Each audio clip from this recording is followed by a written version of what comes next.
परम सच्चिदानंद घन प्रेम समुद्र नवनिभृत निकुंज प्यारी जू का नित्य महल श्री वृंदावन धाम। हमें इस विचित्र आकर्षणमयी माया से बचने का अवसर मिला है। इसे छोटी मोटी मत समझ लेना। ऐसी दुरत्य है कि केवल भगवान की शरण ही तुम्हें बचा सकती। बस कब रात गई कब दिन गया इसका भी होश नहीं, तो फिर भोगों का चिंतन कैसे होगा, भ्रष्टाचरण कैसे होंगे। निर्खय जुगल किशोर, सामने जुगल किशोर हैं तो हमारा विषय चिंतन बनेगा क्या? जब सामने विषय है तब उसका चिंतन हो रहा है। कितनी बड़ी सिद्ध वस्तु है। पर नहीं,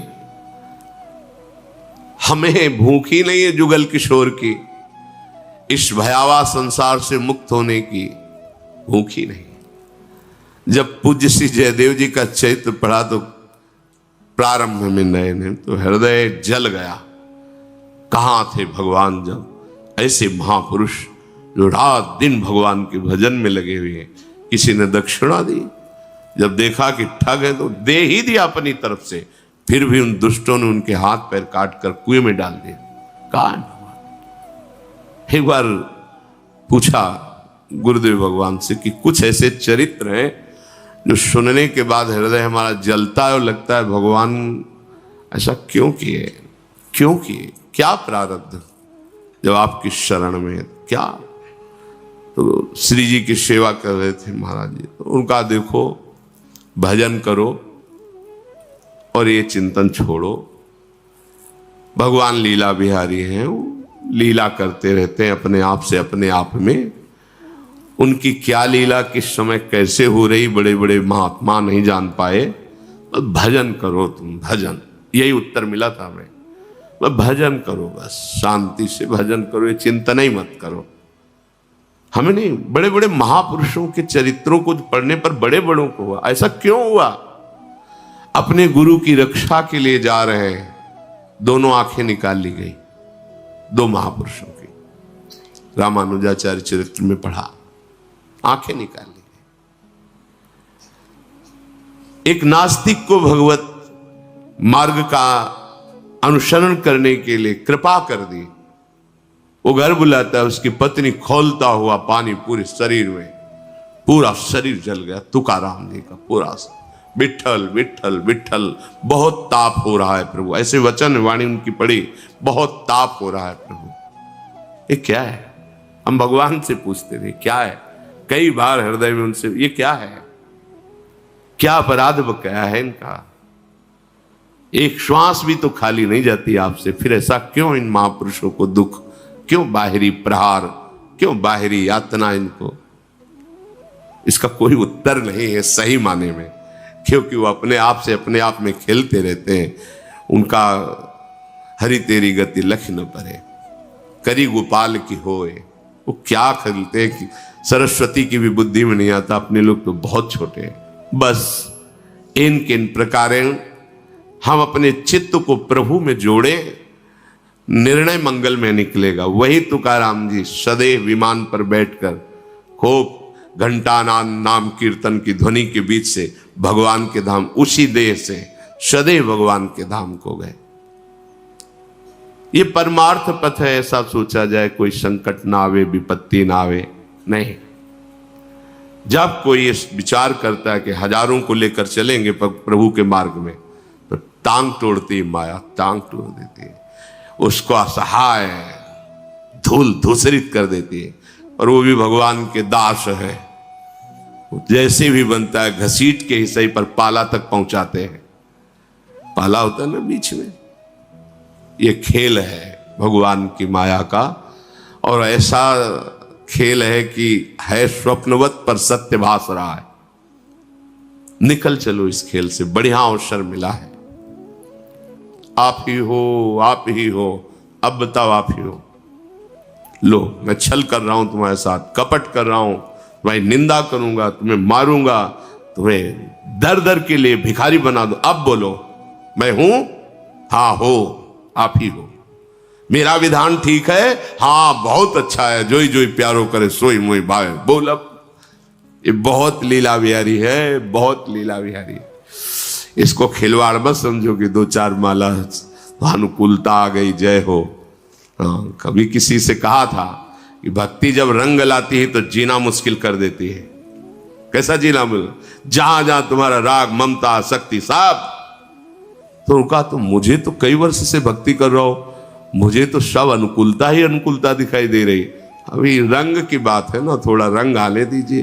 जब रंग आया ना तब पूछा, कहो भाई क्या हाल चाल है, पास ही रहते हैं। तो उनका अक्षरशः वैसा ही, सदा देखूंगा सब में प्रभु का भाव। सब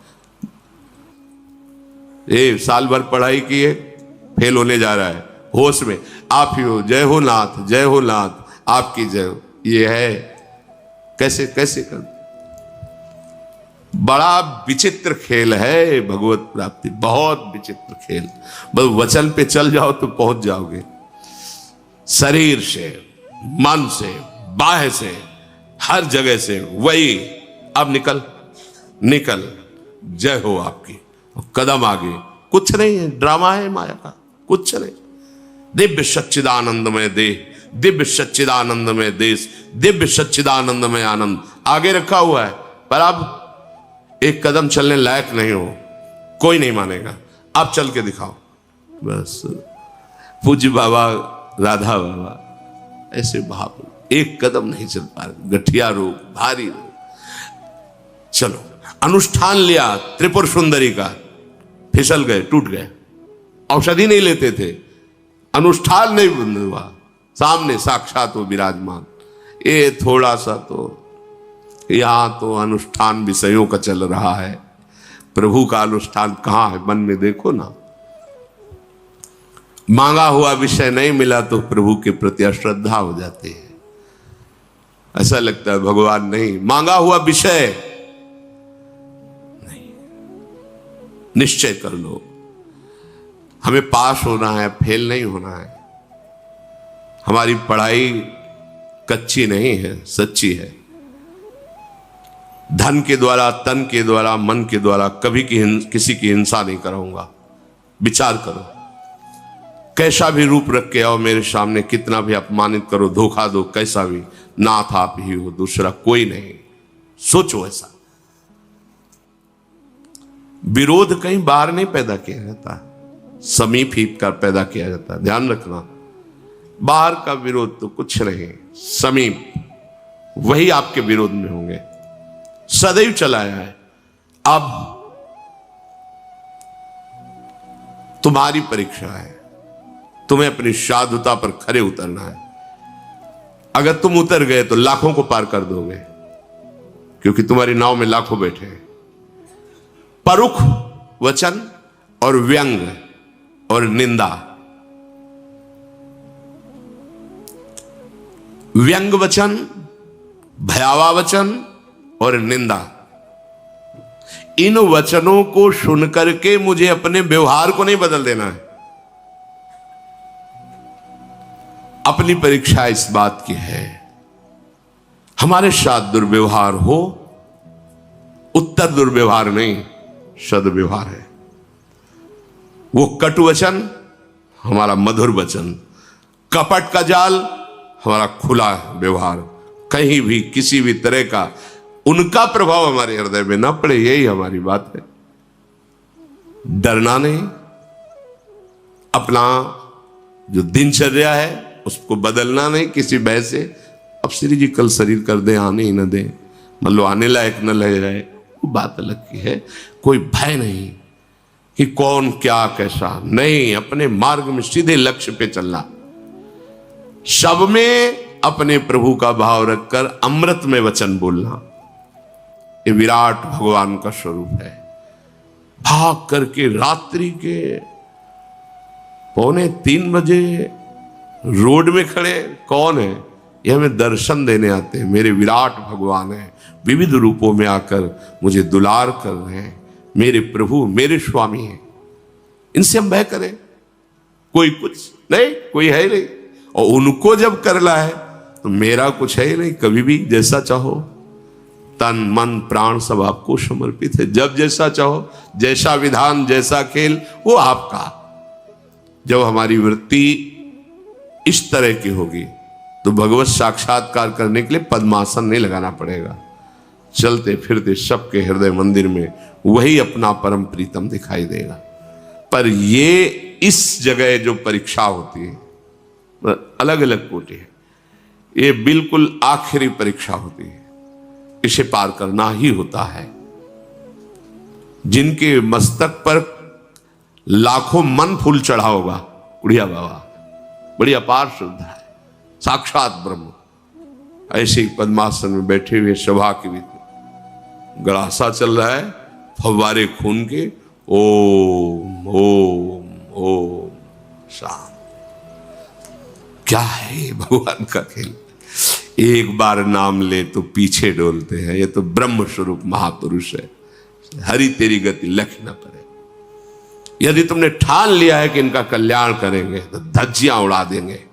ये माया के पार्षद देखते हैं, पर बस अपना कुछ रह ही नहीं गया तो चाहे धज्जियां उड़ाओ या फूल उड़ाओ, ऊपर आपके ऊपर है। ये ऐसा नहीं कि केवल जो बच्चा साधक है उसके ऊपर की बात नहीं कह रहे। जब आप ऐसे यश कीर्ति में राजी हो, भोग में राजी हो, तो ये नहीं आएगा प्रश्न, ध्यान रखना। ये प्रश्न नहीं आएगा, क्योंकि आप पता है कि वहीं गिरे हुए हो, आगे बढ़ नहीं सकते। अगर उसके आगे कदम बढ़ाया, फिर जो शुरू होता है पीड़न, प्रहार, अत्याचार, निष्कासन, निंदा, अपमान। अब इन फूलों का हार बनाकर पहन लो तो प्रिया प्रीतम के समीप पहुंच गए। अच्छे से समझ लेना, ये आशा मत रखना कि पावड़े बिछाए, हो सकता है पावड़े बिछाए जाए, लेकिन आगे चल करके जब आपका फाइनल एकदम, क्योंकि आप अकेले निकलना चाहो तो चुपचाप गुफा में बैठ के भजन को निकल जाओ, लेकिन हजारों को लेके चलना चाहोगे, पैर तोड़ देगी माया, उसका स्वभाव है। पर भगवान के पार्षद जब अखाड़े पे उतारे जाते हैं तो कमजोर चेला करके नहीं भेजा जाता। जब कभी किसी अखाड़े पर पहलवान अपना चेला उतारता है ना, तो पहले ही रगड़ के इतना मजबूत कर देता है कि उसके कोई भी, हाँ, आप जब भगवत मार्ग में चले तो इतना जान लीजिए कि अब जो भी होगा परम मंगल होगा और मुझे सहना होगा, तो चल सकते हो। ये आखिरी बाजी है। थोड़ी देर ढोलक हारमोनियम बजी, नाच कूद लिया, भक्ति का एक अंग है। सर्वांग अंग भक्ति का प्राण पदार्थ सभी में अपने प्रभु का विधान देखना और सबको प्रभु में मानना, और इसमें अंतर ना पड़े, और वही तुम्हारे विरोध में खड़े किए जाएंगे जहां तुम्हारी आशा ही नहीं है।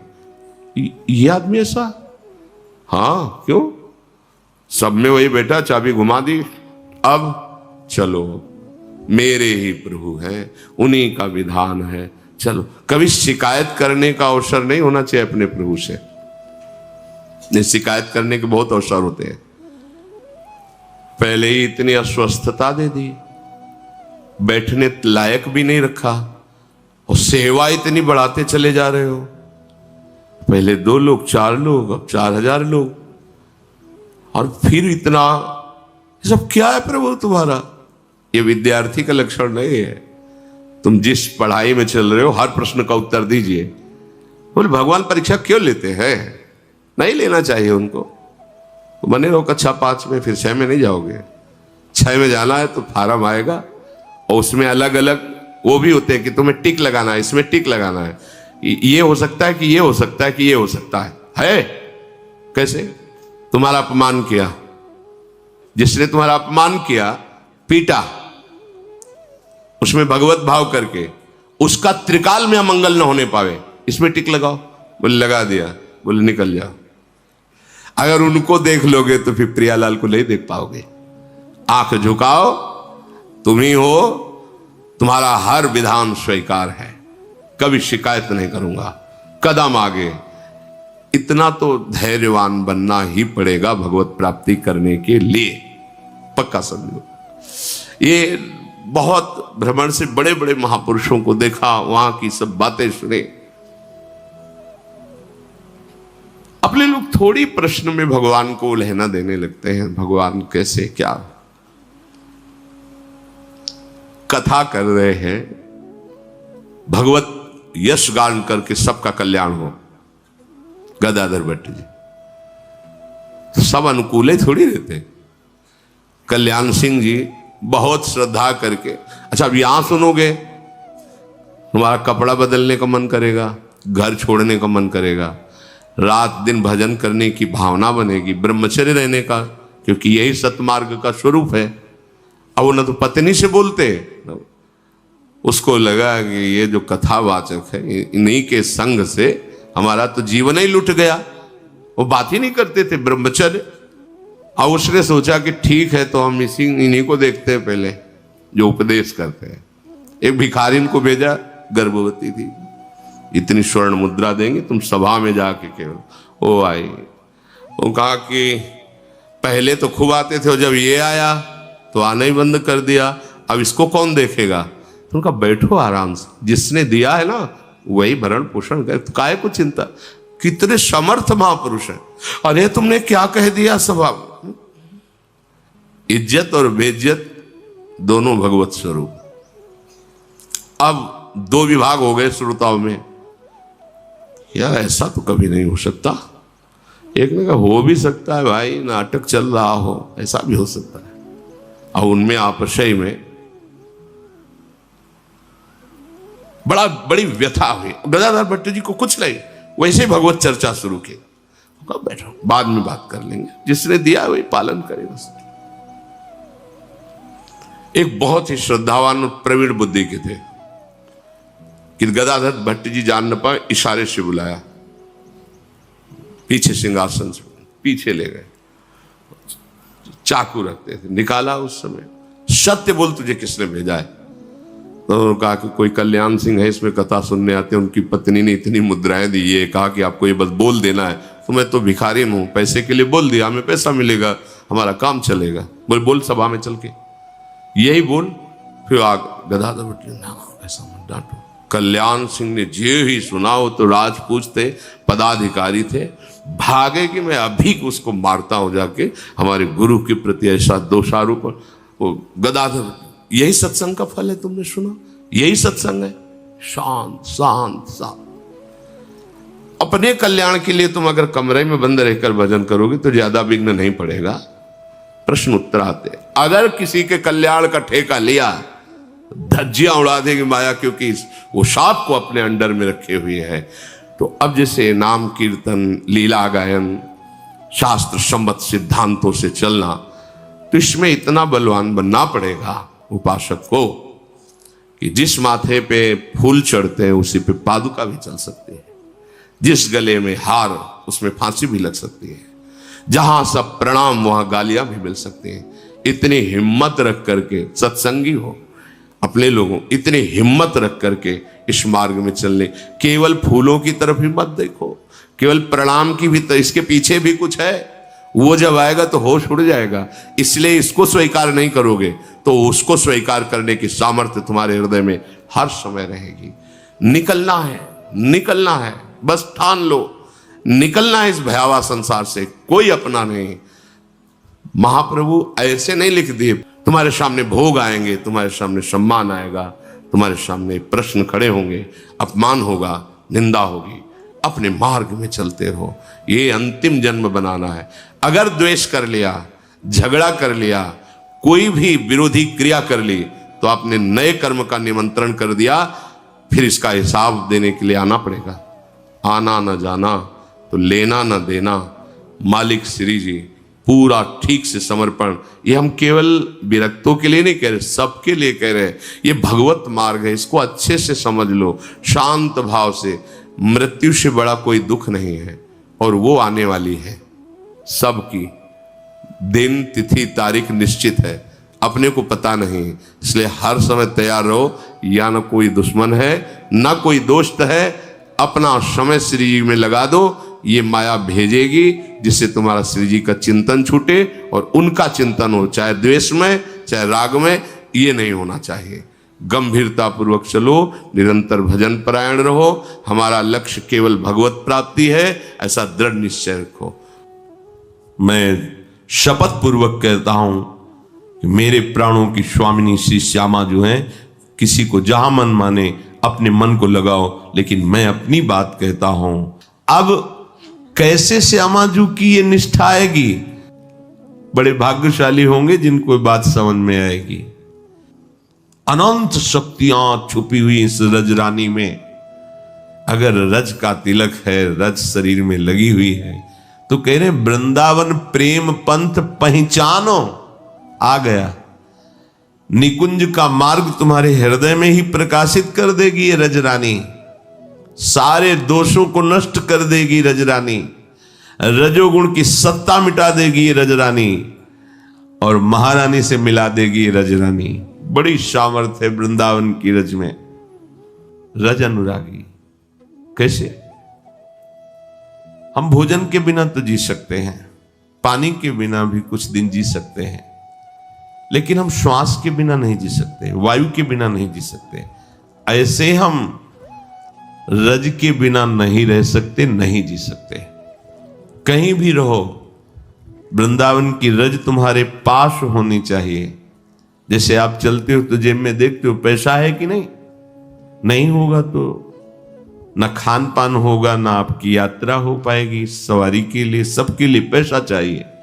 ऐसे ही नवनिवृत्त निकुंज पथ का पथिक रज है कि नहीं, चरणामृत है कि नहीं, ये आपके पास संपत्ति है। इसे ऐसा न समझो ये माटी है, माटी नहीं, ये महाशक्ति स्वरूपा है जो प्रेम प्रदान करती है। रजरानी की कृपा से नित्य विहार उपासना आपके हृदय में प्रकाशित होगी। ये नित्य विहार उपासना वेदातीत उपासना, वेद के ऊपर विचरण करने वाला ये मार्ग है। इसलिए यहां वेद के सिद्धांत नहीं चलते, यहां रसिकों की वाणी, वेद रसिकन की वाणी।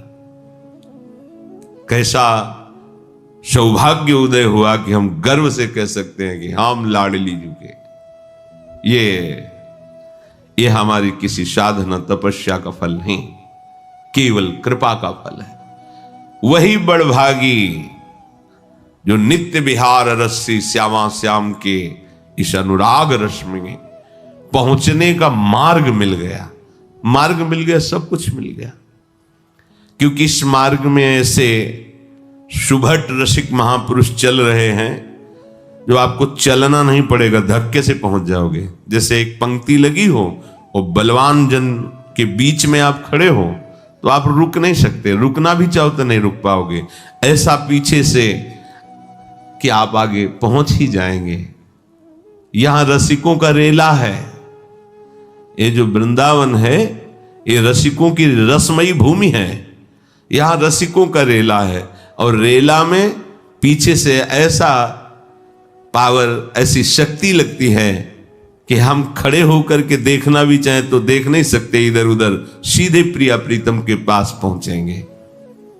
जब श्यामा श्याम के चरणारविंद के मार्ग में रसिक महापुरुषों के संग से हमारे मन की गति आगे बढ़ी तो मानसिक सेवा प्रारंभ हो गई।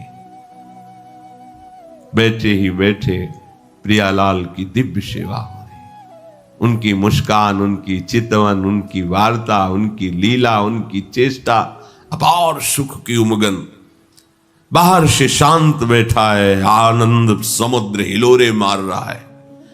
अनंत प्रेम की तरंगें हृदय को डुबो रही है। बोले ये संपत्ति किसको मिलती है? बोले शरणागत को, हित शरणागत को। जो महाप्रभु हरिवंश चंद्रजू की शरण में हुआ, प्रियाजू की सखियों की शरण में हुआ, तो इनकी बली कृपा है। ये बलवान कृपा निकुंज पहुंचाती है। बलि अभी उदारता, कृपालुता, दयालुता ये हम बोल देते हैं, लेकिन हम इसके भाव को नहीं समझ पाते हैं। थोड़ा सा वात्सल्य का परिचय इस जगत में मां को मिलता है। मां को वात्सल्य का हमारे प्रभु का जो एक बिंदु है, उसी के एक सीकर से संपूर्ण त्रैलोक्य की जननी किसी भी योनि की हो, उनके हृदय में वात्सल्य, वो वात्सल्य समुद्र प्रभु हैं। और वात्सल्य समुद्र प्रभु का जो वात्सल्य सार है, वो हमारी प्रिया जो है, दासी वत्सला कर ही राधा।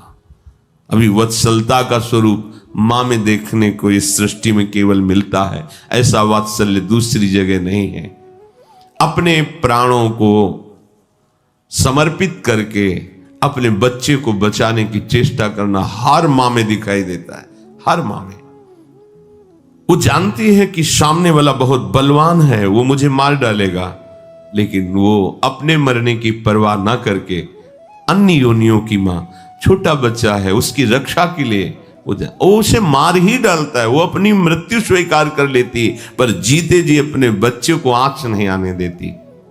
ये वात्सल्य का थोड़ा, कोई कितना भी अपनी मां को कटु वचन बोले, अपमानित करे, तिरस्कार करे, मनमानी आचरण करे, पर उसके हृदय से पूछोगे तो रोकर वो यही कहेगी कि कुछ भी हो, आप उसको बचा लीजिए, आप उसकी रक्षा कीजिए, जैसे जो कुछ कहो हम सब बेच देंगे, हमारे बच्चे को कष्ट ना। ये कौन बोल रहा है? वात्सल्य का एक बिंदु अनंत ब्रह्मांडों की माताओं के हृदय में वात्सल्य प्रकट किया है।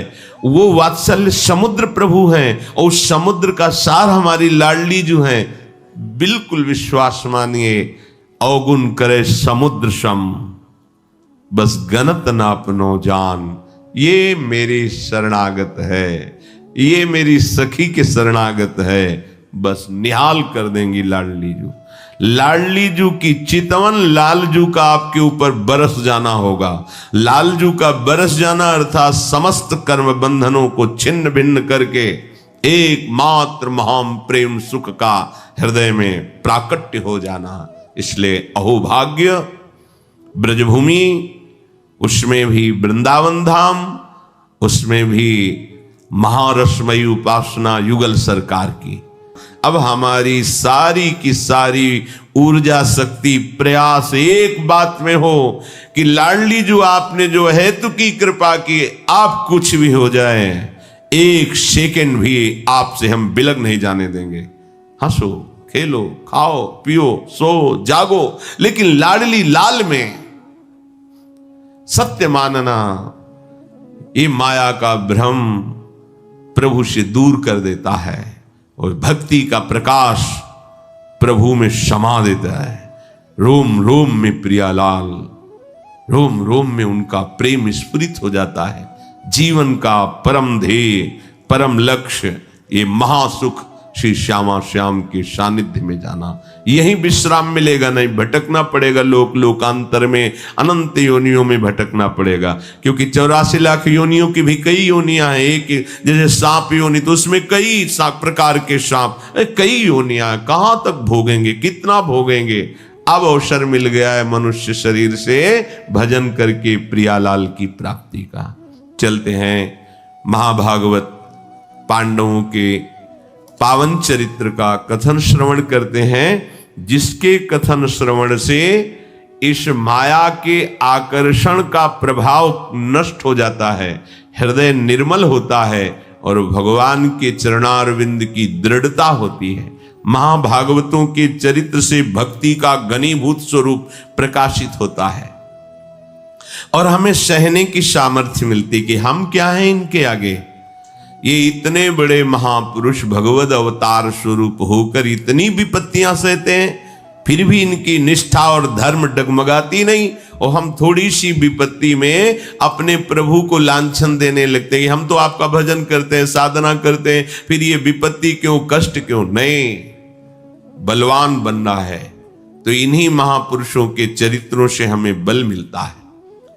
पांडवजनों को धूर्त विचार वाले दुर्योधन, दुशासन, शकुनी, कर्ण आदि ने छल पूर्वक आखिरी दांव में फंसा दिया कि एक दांव है 12 वर्ष का वनवास, 1 वर्ष का ज्ञातवास।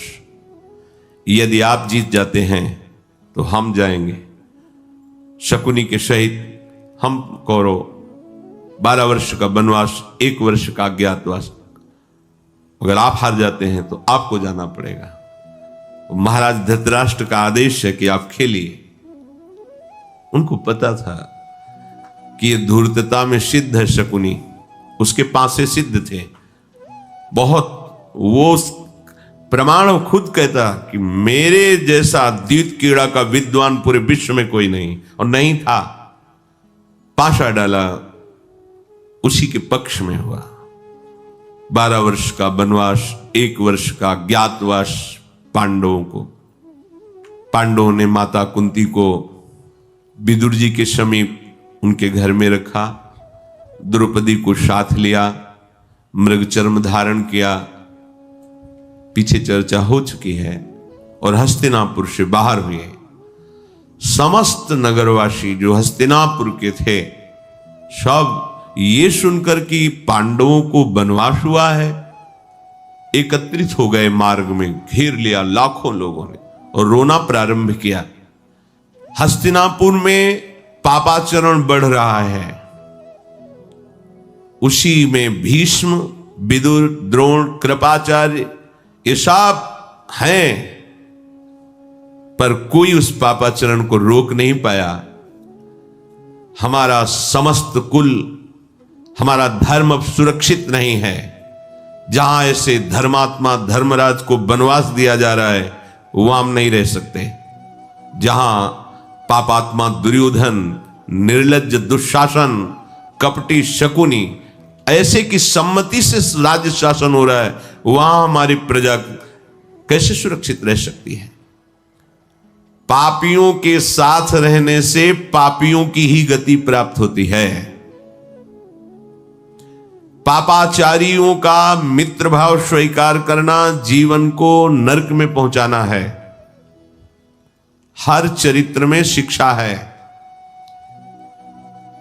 महाराज युधिष्ठिर से हस्तिनापुर के इंद्रप्रस्थ नगर के सब प्रजाजन कह रहे हैं, पापाचारियों का संग पापाचारियों की गति को ही प्राप्त कराता है। हम लोग आपकी आज्ञा से अपने धर्म और आचार का पालन कर रहे थे। अब जब आप जा रहे हैं तो ऐसे पापियों के शासन में हम नहीं जीना चाहते। जहां का राजा धृतराष्ट्र है जो अपने पुत्र मोह से ग्रसित है, जहां का कार्यभार दुर्योधन संभाल रहा है, वो नहीं के बराबर है, अर्थात सर्वनाश निश्चित है। हम सब वहीं चलेंगे जहां हमारे पांडव महाराज युधिष्ठिर रहेंगे।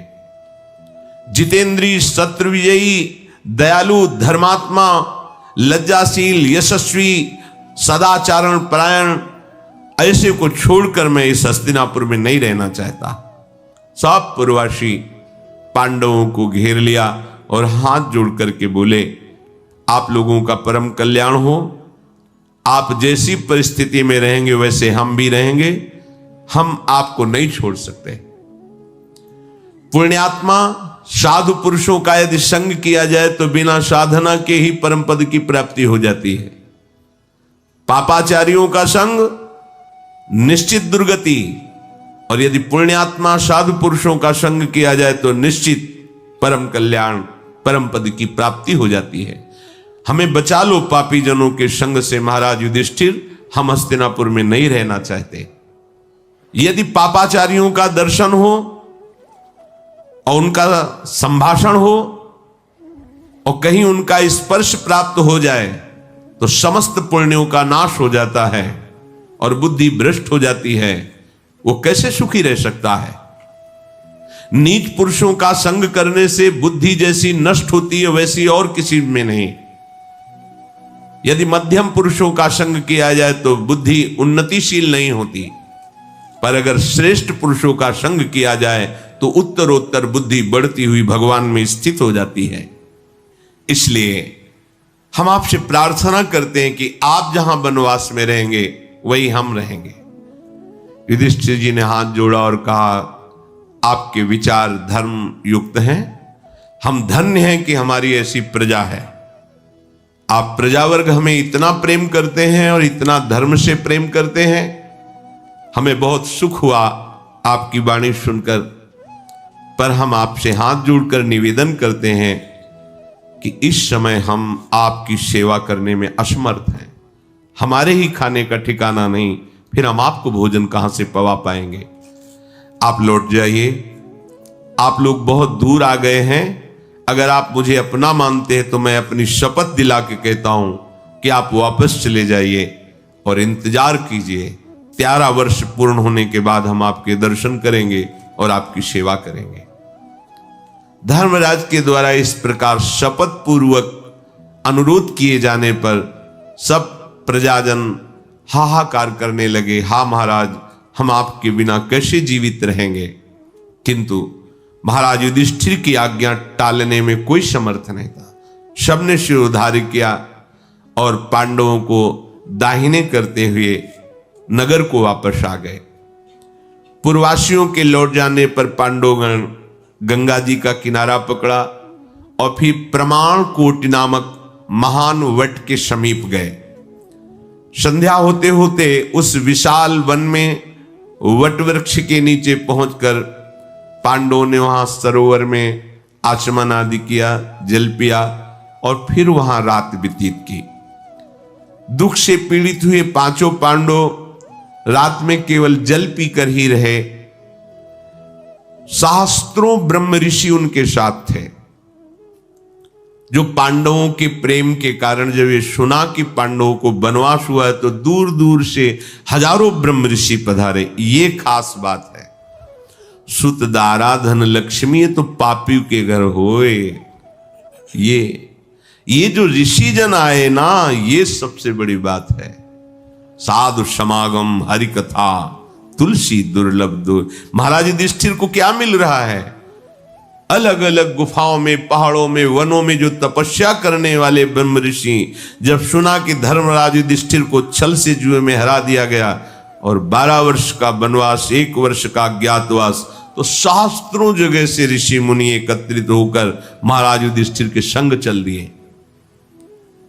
कोई अग्निहोत्री ऋषि है, कोई निरग्नि है, वेदों का स्वाध्याय करने वाले दिव्य ऋषियों से घिरे हुए महाराज युधिष्ठिर की बड़ी शोभा हो रही, जैसे वेदों से घिरे हुए साक्षात ब्रह्मा जी। अब संध्याकालीन नैसर्गिक शोभा से रमणीय वन, पर वो बड़ा भयावना था। सब ऋषिजनों ने मंत्रानुष्ठान कर रहे, मध्य में पांडव विराजमान हैं। जब रात बीती, प्रातः काल भगवान सूर्य प्रकट हुए, सबने संध्या वंदन आदि किया। आगे पांडव बढ़ना चाहते थे, सब ऋषि साथ हो गए। महाराज युधिष्ठिर ने कहा, आप सबसे प्रार्थना है, आप सब जानते हैं हमारा राज्य, हमारी लक्ष्मी, सर्वस्व अपहरण कर लिया गया है। हम आप सबके लिए फल मूल का भी आहार नहीं संग्रह कर पाएंगे, शास्त्रों की संख्या में। बस आप लोगों को दुखी या कष्ट युक्त देख करके हम और कष्ट पाएंगे, इसलिए हमें आप कृपा करके छोड़ दीजिए और आप सब अपने अपने आश्रमों में जाकर सुखपूर्वक रहिए। ऋषियों ने कहा, आपकी जो गति होगी वो गति हम भी प्राप्त करेंगे। हम वनवासी हैं, कोई महलों में नहीं रहे कि हमें कष्ट होगा, और हम धर्म पर दृष्टि रखने वाले हैं और तुम धर्मात्मा हो, इसलिए तुम ये कभी मत कहो कि हमसे दूर चले जाओ। युधिष्ठिर जी हाथ जोड़कर प्रणाम करते हुए कहा कि मेरे अहोभाग्य हैं कि आप सब ऋषिजन इतना प्रेम करते हैं, पर आपका यहां रहना मुझे बहुत दुख दे रहा है, क्योंकि फल मूल जो आपकी सेवा के लिए चाहिए इस वन में पर्याप्त है नहीं। इतनी संख्या में आप हैं कि हम लोग व्यवस्था नहीं कर सकते, आपको भूखा नहीं देख सकते। अगर हम व्यवस्था करने के लिए आदेश करें तो मेरे भाई निरुत्साहित हैं, क्योंकि बहुत दुख पा चुके हैं। द्रौपदी भी बहुत खिन्न है, क्योंकि भारी अपमान प्राप्त हुआ है। ब्रह्म ऋषियों ने कहा, आपके हृदय में जो पालन पोषण की चिंता है ना, इसी से हम सुखी हैं। हम कितने ऐसे हैं कि वायु पीकर ही केवल रह लेंगे। आप हमारी व्यवस्था की चिंता मत करो। जो हम कंदमूल फल पाने वाले हैं वो कंदमूल फल स्वयं व्यवस्था कर लेंगे, केवल आप आदेश करो कि हम आपके साथ रहें। महाराज युधिष्ठिर ने कहा, हमारे होते हुए आप अपने आहार की स्वयं व्यवस्था करके हमारे साथ रहें, ऐसा हम अपराध नहीं कर सकते। हमारा धर्म है आप महात्माओं की व्यवस्था करना। आपको कष्ट देख करके, कष्ट युक्त देख करके हमें तो और कष्ट मिलेगा, इसलिए आप कृपा करें। महाराज युधिष्ठिर शोक मग्न होकर के ग्रीवा झुका ली, क्योंकि ऐसे ऋषियों को जवाब देना पड़ रहा है कि हम व्यवस्था नहीं कर सकते। शोक से शास्त्रों भय के सैकड़ों स्थान हैं, परंतु आज मैं जितना दुखी हूं उतना किसी कष्ट से दुखी नहीं हुआ। युधिष्ठिर जी कह रहे हैं, आप सब विरक्त भगवत प्रेमी महात्माओं से मुझे यह कहना पड़ रहा है कि जाओ, हम आपकी व्यवस्था नहीं कर पाएंगे। पूर्व काल में राजा जनक के अंतःकरण में जो दिव्य ज्ञान स्थित था, उन ब्रह्म ऋषियों ने महाराज युधिष्ठिर को सुनाया कि आप शोक मत करो, आप इन बातों को लेकर के जो अंदर शोकित हो रहे हैं ठीक नहीं है। देखो हे युधिष्ठिर, ये सारा जगत शारीरिक दुख और मानसिक दुख से सदैव पीड़ित रहता है। ऋषियों की वाणी ध्यान से सुनो। ये सारा जगत, सारा का मतलब सारा जगत, भगत नहीं, जो प्रभु का भगत है नहीं, जगत जो इस शरीर और शरीर की भोग सामग्री और उनकी भोग क्रिया इसी में आसक्त है। कोई भी ऐसा इस सृष्टि में नहीं है जो शारीरिक और मानसिक दुख से युक्त ना हो। सर्वज्ञाता ऋषि जन कह रहे हैं, मानसिक और शारीरिक दुख से इस माया ने सारे जगत का मर्दन कर दिया है। कोई ऐसा नहीं है कि शारीरिक दुख नहीं, मानसिक दुख नहीं। वो वही है जिसका सावई मनः कृष्ण पदारविंदे हो, जो सुख समुद्र भगवान के चरणों में अपने मन को लगाकर देह को समर्पित कर दिया है, वो निर्भय, निश्चिंत, निशोक हो गया है। नहीं तो पूरे जगत को रौंद रही माया मानसिक दुख और शारीरिक दुख से। यदि भोग सामग्री और शरीर सुविधा का चिंतन करोगे तो महाराज आप शारीरिक और मानसिक दोनों दुखों से युक्त हो जाओगे। एक एक शब्द ब्रह्म ऋषियों का है, बहुत ध्यान से सुनिए। हमें रहना है जगत में, हमें व्यापार नौकरी जो मिली करना है, खान पान परिवार सेवन करना है, पर यह हमारा जीवन नहीं है। ये करते हुए अपने जीवन के लक्ष्य को देखना है। हमारी हृदय की वृत्ति में राधा राधा राधा राधा राधा, तो आपको शारीरिक और मानसिक व्याधि होते हुए भी वो आपको दुख शोक नहीं दे पाएगी। ये रोग, ये अप्रिय घटना, बहुत परिश्रम करके थकित हो जाना, वस्तुओं का व्यक्तियों का वियोग होना, ये चार घटनाएं किसी को नहीं बख्शती हैं। ये चार बातें किसी को नहीं बख्शती हैं। रोग बड़े बड़े महापुरुषों को भी हुआ है। भाई जी की महाराज के उदर में कैंसर था, भयंकर पीड़ा। रामकृष्ण परमहंस जी के गले में कैंसर था, भयंकर पीड़ा। बड़े बड़े महापुरुषों के जीवन में देखा गया बड़ी बड़ी व्याधियां। अप्रिय घटना, पहला है रोग, दूसरा अप्रिय घटना की प्राप्ति, और तीसरा परिश्रम से थकित होकर होना, और चौथा है प्रिय वस्तु और व्यक्ति का वियोग होना। ये चारों बातें सबको प्राप्त होती है। अगर इन चारों का प्रतिकार करना कोई चाहता है, बहुत ध्यान से सुनना, यदि इन चारों के आगमन सबके ऊपर होगा इनका, लेकिन यदि बचना चाहते हो तो इनका चिंतन ना होने पावे, ये खास बात है। व्याधि अर्थात रोग भी होगा और अप्रिय घटनाएं भी जीवन में आएंगी। विपत्ति, संकट, अपमान, प्रतिकूलता, हार, परास्त होना, यह भी आएगा। बहुत कभी कभी श्रम से थकित हो जाना पड़ेगा, और प्रिय वस्तु और व्यक्तियों का वियोग होगा, सबके होता है। देखो कहां करुणा में भगवान और कहां बिना पादुका के वनवास। थकित श्रमित हो जाते हैं प्रभु चलते चलते। कहां सुकोमल जानकी जी जो महलों में जहां सुंदर कोमल कोमल गद्दे बिछे हुए हैं, उसके ऊपर पुष्पों के पावड़े पड़े हैं, जनक नंदिनी चक्रवर्ती सम्राट महाराज दशरथ जी की बहू है, भगवान की प्रिया है, नंगे पैर दंडकारण्य आदि वनों में विहरण करना। बड़े कोई भी भगवान ने भी अवतार लिया तो ये सब प्रिय का वियोग, चाहे वस्तु हो व्यक्ति हो, और भारी संकट विपत्ति का आगमन, शरीर रोग से ग्रसित हो जाना और शरीर का श्रमित होकर के बेहाल हो जाना, ये सब इस संसार में चार बातें प्राप्त होती है। लेकिन इन चारों का प्रतिकार करने का एक उपाय है, इनका चिंतन ना बने। कैसे चिंतन? एक एक चित्तवृत्ति यदि भगवान के चिंतन में लगी है, बच जाओगे। इनका प्रभाव आपको प्रभावित नहीं कर पाए। एक ही उपाय है, भगवत चिंतन। भगवत चिंतन है तो ऐसे ही सब निकलता चला जाएगा और आप परमानंद में डूब जाएंगे। यही बलराम ब्रजवासी ने एक बार बताया था कि उनके परिचय के पड़ोस में रहते, पर उनके गुरुजी ने उनको नियम दिया था भजन का, इतना भजन करना ही है। बड़े भाग्यशाली होते हैं जो गुरु प्रदत्त नियम पर दृढ़ रहते हैं। नहीं 2-4 दिन माला घुमाई फिर मनमानी शुरू हो जाता है। गुरु प्रदत्त नियम आजीवन प्राणपण से निर्वाह करना चाहिए। तो प्रातः काल से वो अपने गुरु का नियम जप का कर रहे थे और उनका पुत्र कहीं बाहर गया हुआ था, तो रास्ते में किसी हेतु से उसके प्राण निकल गए। सूचना ही वो जप में बैठे थे कि आपका पुत्र पधार गया, मथुरा मार्ग में ही उसका शव है।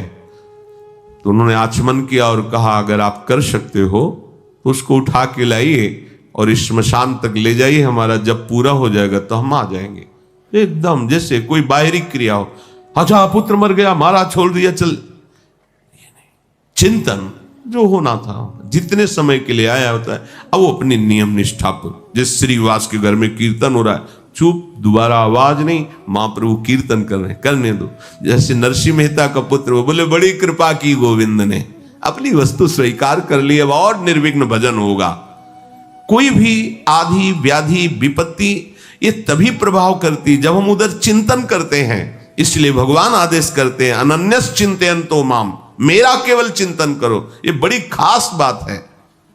बुद्धिमान पुरुष को चाहिए कि बोलते हुए, हितकर क्रियाएं करते हुए, पर मन को प्रभु में लगा दे तो वो समस्त दुखों से बच जाएगा। बहुत बढ़िया बात है। भारी से भारी विपत्ति, संकट, दुख ये आपको तभी व्यापते हैं जब आपका मन उसमें आसक्त होता है। देखो, शरीर के किसी भी अंग में ऑपरेशन होता है और मन को बेहोश कर दिया जाए या त्वगेंद्री को उस जगह शून्य कर दिया जाए, त्वगेंद्री अपना काम ना कर पावे, तो आपको जागते हुए भी वहां चीरा लगेगा तो आपको पता नहीं चलेगा क्या हुआ। उतनी जगह को स्पर्श करने वाली त्वगेंद्री को शून्य कर दिया गया, अब वहां चेतना रहित कर दिया गया, अब ऑपरेशन हो रहा। या मन को बेहोश कर दिया गया, खूब ऑपरेशन करो, सारा दुख मन का। ऐसे आंख स्विच हो तो देखो कितना कष्ट होता है, लेकिन बड़े बड़े ऑपरेशन हो जाते हैं, मन बेहोश हो गया, अर्थात मन इस समय चेतना में युक्त नहीं है। अगर वही मन प्रभु के चरणारविंद में लगा हुआ है तो कोई भी भयानक से भयानक विपत्ति, दुख, रोग या प्रिय वस्तु का दूर होना, प्रिय व्यक्ति का दूर होना, वो कष्ट नहीं देगा। समस्त दुखों के छूटने का एकमात्र उपाय है निरंतर भगवत चिंतन। भगवत चिंतन देखो, महाराज युधिष्ठिर को ब्रह्म ऋषि जन उपदेश कर रहे हैं, क्योंकि कोई भी दुख जो शरीर में होता है वो मन के कारण लगता है। अभी जैसा बताया, यदि मन प्रभु में लगा हो तो उसे कष्ट का अनुभव नहीं होगा। जैसे लोहे को आग में डाल दिया जाए तो पूरा लोहा आग में हो जाता है, ऐसे ही मन को प्रभु में डाल दिया जाए, प्रभु के चिंतन में, तो पूरा मन भगवत स्वरूप हो जाता है। और अगर विषय में डाल दिया जाए संसार, तो पूरा मन संसारी हो जाता है, जलता रहता है। एक दिन एकांतिक में एक आदमी खड़ा होकर कह रहा था कि बस मैंने तो मरने को ठान लिया था, पर आपके वचन सुन करके मुझे बचा लीजिए। मेरा मन रोज प्रेरणा करता है आत्महत्या कर लूं, मैं उत्साहित भी हूं, पर आपका सत्संग सुना तो ऐसा लगा कि नहीं नहीं ये ठीक नहीं है। जब सुना तो ऐसा लगा, और अगर मन लगा दोगे तो कैसा होगा? जिसकी बात सुनी तब ऐसा लगा, और जिनकी हम बात कह रहे हैं अगर वहां तुम मन लगा दोगे तो जानते हो अमर हो जाओगे, अविनाशी हो जाओगे और दूसरों के दुख हरण करने वाले बन जाओगे।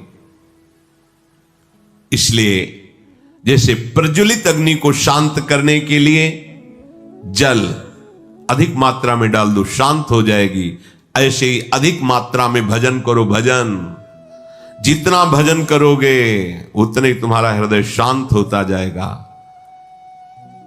काम पावक को पानी, कामना रूपी अग्नि को शांत करने के लिए जल का काम करता है। प्रभु का लीला गुणगान, प्रभु का नाम जप, प्रभु का नाम कीर्तन।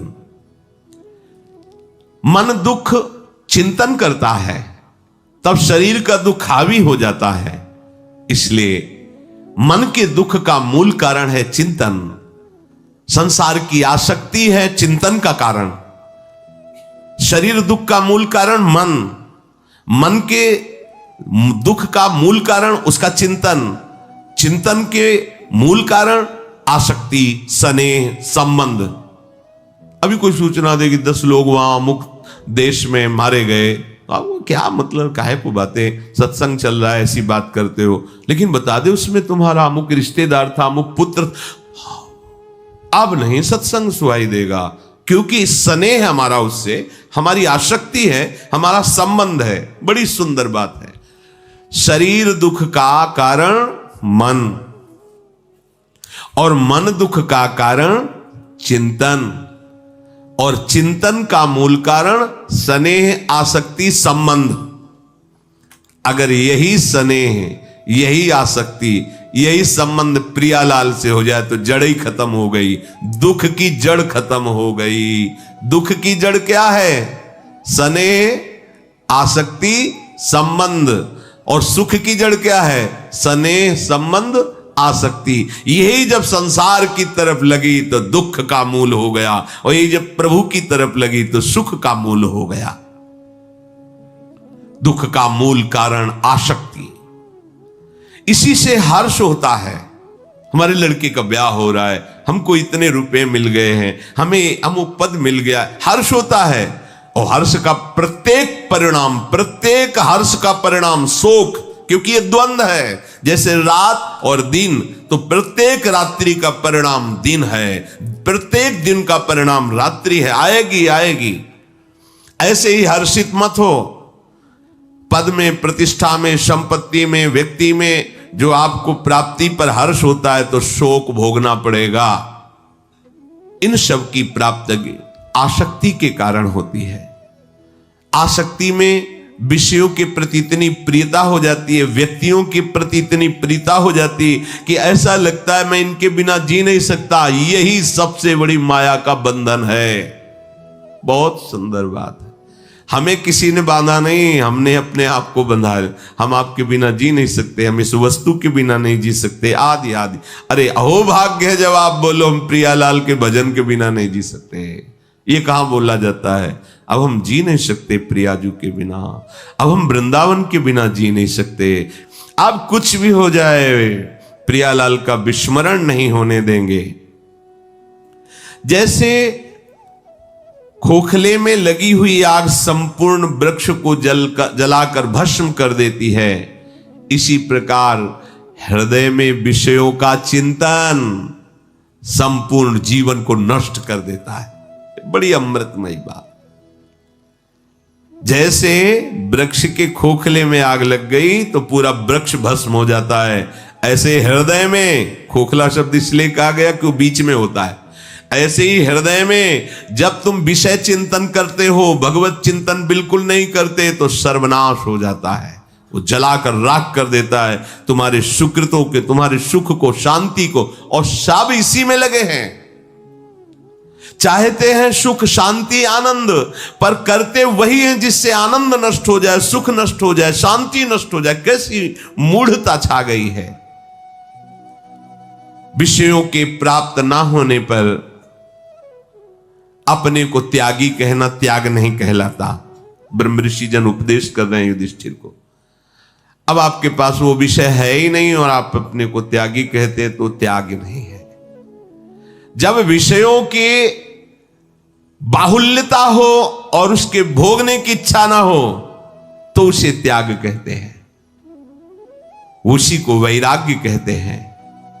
किसी के प्रति चाहे वो वस्तु हो, व्यक्ति हो, स्थान हो, तनिक भी राग न रह जाना, ये बंधन मुक्त पुरुष का लक्षण है। किसी भी विषय में प्रीता नहीं, किसी भी व्यक्ति में प्रीता नहीं, किसी में पद में प्रतिष्ठा आदि में प्रियता नहीं, तो वो जीवन मुक्त है, जीते हुए जीवन मुक्त हो चुका है। इसलिए धन को, व्यवस्था को, मित्रों के स्नेह को आप सुख मत समझिए महाराज।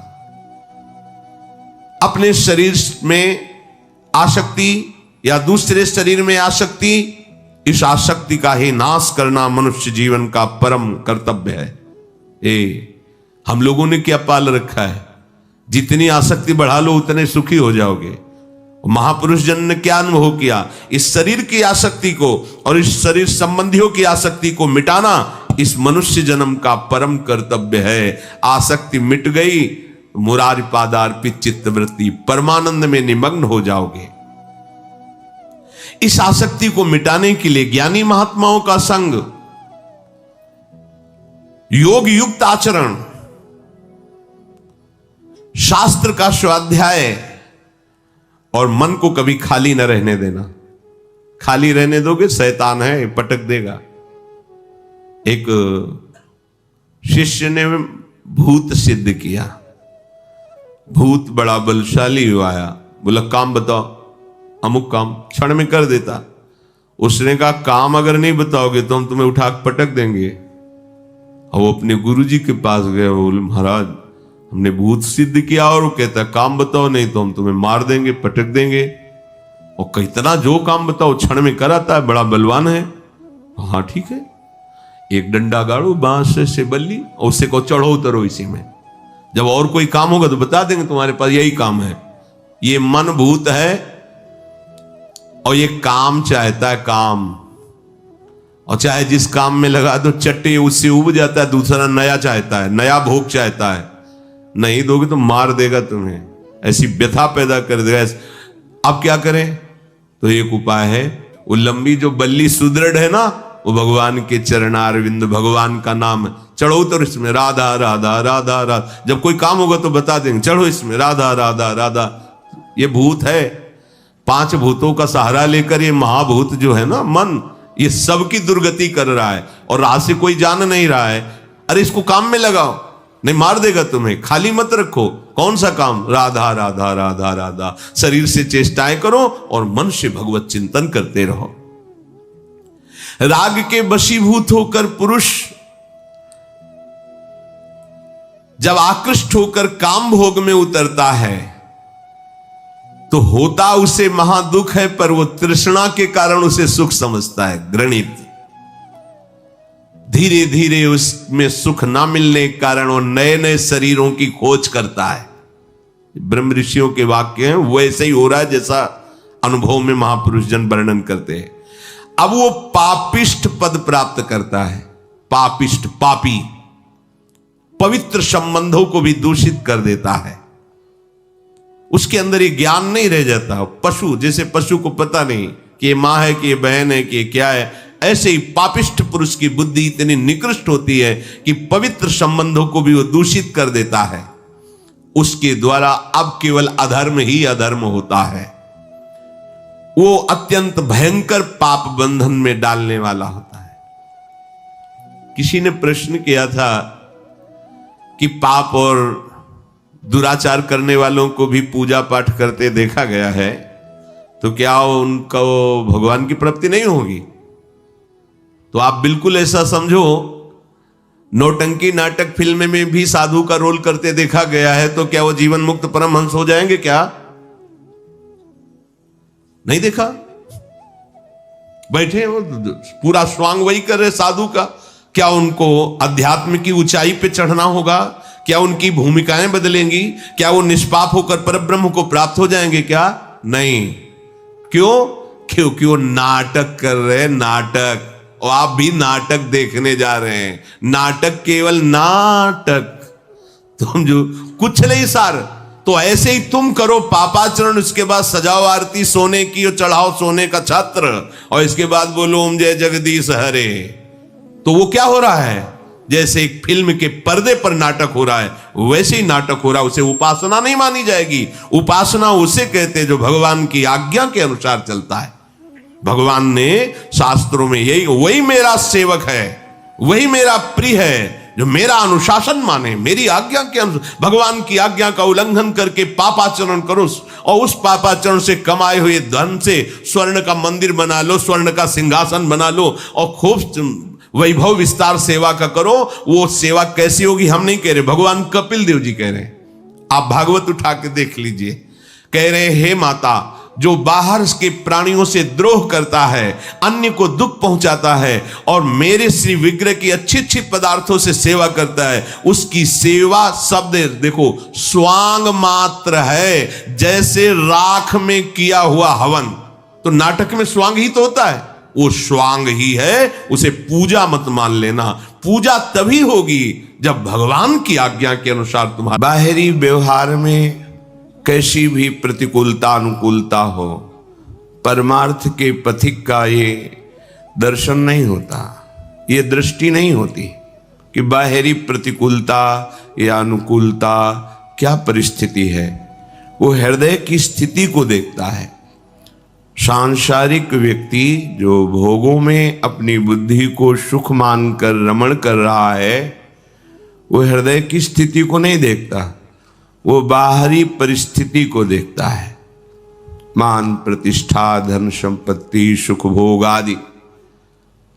पर साधना परायण उपासक में ये बात नहीं रहती।